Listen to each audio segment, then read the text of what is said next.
Kita hidup di sebuah planet batu yang sempurna, dengan air cair, atmosfer pelindung, dan kehidupan yang berlimpah. Kita menyebutnya bumi, tapi selama puluhan tahun, para ilmuwan punya satu mimpi, menemukan kembarannya, planet lain yang persis seperti bumi. Dengan miliaran bintang di galaksi kita, secara logika, seharusnya gampang menemukan bumi 2.0 kan? Faktanya, hingga hari ini kita belum pernah menemukan yang benar-benar cocok. Tapi bukan itu bagian terburuknya. Kenapa? Karena pencarian ini mengungkapkan sesuatu yang ngagetin banget. Ternyata bumi kita ini jauh lebih langka daripada yang kita duga. Para ahli fisika mulai yakin kita bukan hanya spesial, tapi kita mungkin sendirian. Kenapa begitu sulit? Aku jelasin satu persatu ya. Pertama-tama, lupakan zona Goldilocks. Kamu pasti sering dengar planet harus berada di jarak yang pas dari bintangnya. Tapi itu ilusi. Mayoritas planet di zona itu ternyata sangat tidak ramah.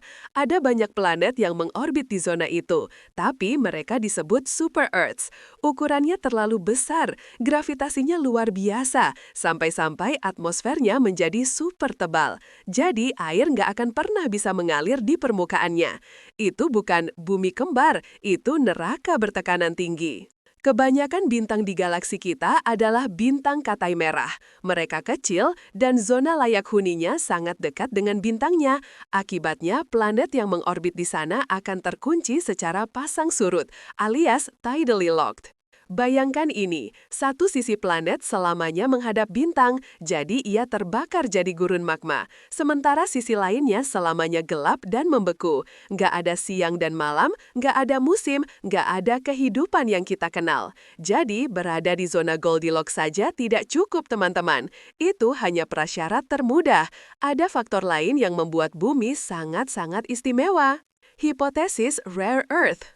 Inilah bagian yang paling mencengangkan. Para ilmuwan menyebutnya hipotesis Rare Earth atau bumi langka. Ada 3 kebetulan astronomi yang melindungi kita dan yang hampir mustahil untuk direplikasi di planet lain. 1. Bulan kita. Ukurannya abnormal, raksasa. Bulan kita bertindak sebagai gasing luar angkasa, menstabilkan kemiringan sumbu bumi.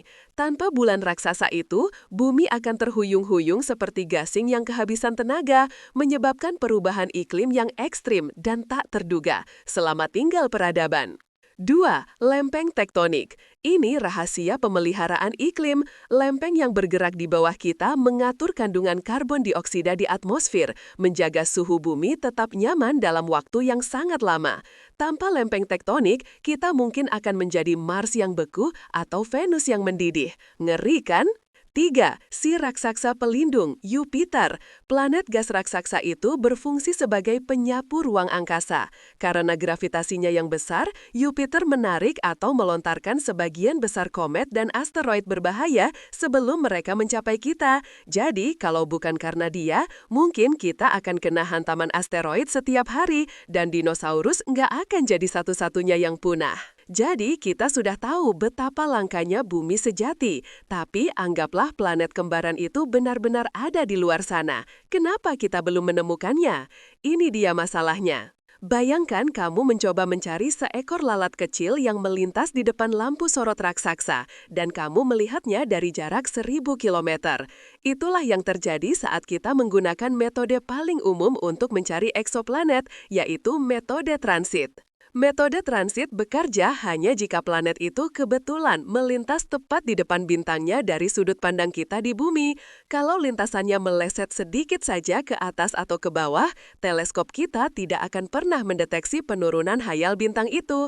Artinya, miliaran planet seukuran bumi yang mungkin layak huni bisa jadi berada di luar sana, tersembunyi dalam kegelapan kosmik karena sudut orbit mereka tidak sempurna. Mereka hanya perlu menunggu giliran untuk melintas dari pandangan kita. Jadi pencarian ini bukan hanya sulit, tapi juga harus sangat beruntung. Meskipun semua faktor langka ini membuat bumi seperti sebuah keajaiban yang mustahil, pencarian kita tidak pernah berhenti. Dengan teleskop generasi baru seperti JWST, kita sekarang punya kemampuan yang jauh lebih baik untuk menganalisis atmosfer planet-planet kecil dari jarak yang luar biasa jauh. Kita bisa mencari tanda-tanda biosignature, yaitu jejak oksigen dan metana yang menunjukkan adanya kehidupan. Jadi, ya, kita belum menemukan planet kembaran. Mungkin kita tidak akan pernah menemukan replika yang sempurna. Tapi itu tidak berarti kita sendirian. Dan itu tidak berarti kita harus putus asa. Hei, lihat sisi terangnya. Penemuan ini justru mengajarkan kita betapa berharganya rumah kita yang satu ini. Dan siapa tahu, mungkin hari ini, di saat kamu menonton video ini, di suatu tempat nun jauh di sana, ada bumi 2.0 yang sempurna, dan teleskop kita hanya tinggal menunggu giliran untuk klik mendeteksinya. Terima kasih sudah menonton ya, jangan lupa subscribe. Sampai bertemu di video berikutnya.